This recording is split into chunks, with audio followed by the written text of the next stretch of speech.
One evening, Thomas brought his last train to the junction. Percy was glad to see him. Are you on your way to the big station, Thomas? Yes, I am. Why? Because I'm going there too. I think something's up. Toby looked up at the sky. Where? Not up there, down here. Laughed Thomas. How come something be up when it's down? Thomas was too excited to explain. Bust my buffers! Look over there! Mavis, Boko, Bill, Ben, Donald, Oliver and Douglas paraded past. Good evening, you three. Whistled Donald.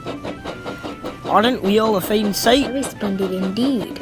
Replied Toby. Sorry we kinda stopped. Sir Topham Hatt wants us all together at the station. What is this about? Asked Thomas. The Fat Controller has a plan. Answered his driver. Come on. So they followed the other engines to the big station at the end of the line.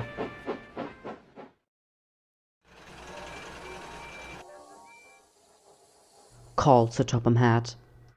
I have an important letter to read from a little girl who is 5 years old. Dear Thomas and all the engines, please can I meet you? My friends say they would like to meet you too. You can come to my house for tea, but my mommy says there aren't any railway tracks to my house. Can you come to the station instead? Thank you very much. It seems, Continued Sir Topham Hatt, that there are many, many girls and boys who would like to meet you. Therefore, we are all going to the big city far away. Hey, hooray! the engines whistled. Silence! Called Sir Topham Hatt. Other engines will be working here while you're away, so please show them what to do.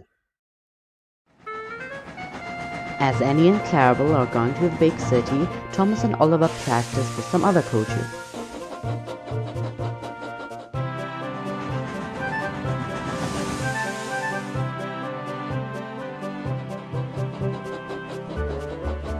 Thomas grew more and more excited, too excited for his own good. I'm glad I'm a splendid engine.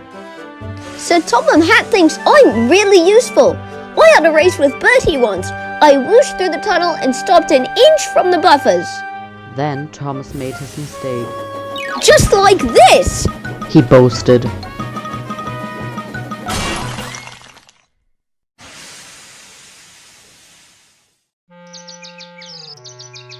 No one was hurt, but Thomas's front was badly bent.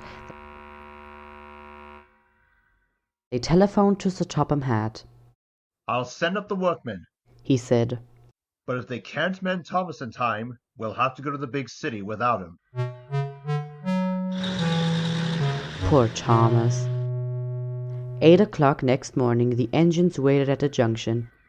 Toby and Percy were reached each on a truck, and Doug had pushed them into the place behind Edward. Gordon, James and Henry are ready, were waiting to lead off. They whistled impatiently. Sir Topham Hatt looked at his watch. I'll wait 1 more minute for Thomas, and then we have to go.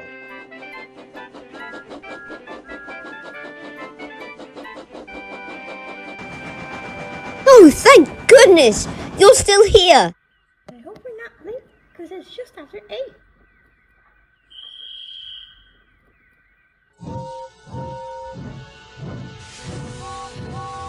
Look out, big city, here we come.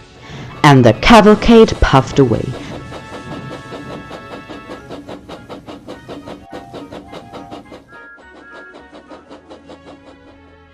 Later, at the big city, all the engines were lined up in a splendid shed.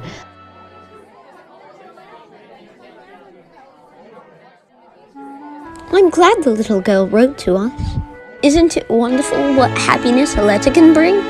Whispered Thomas to Percy.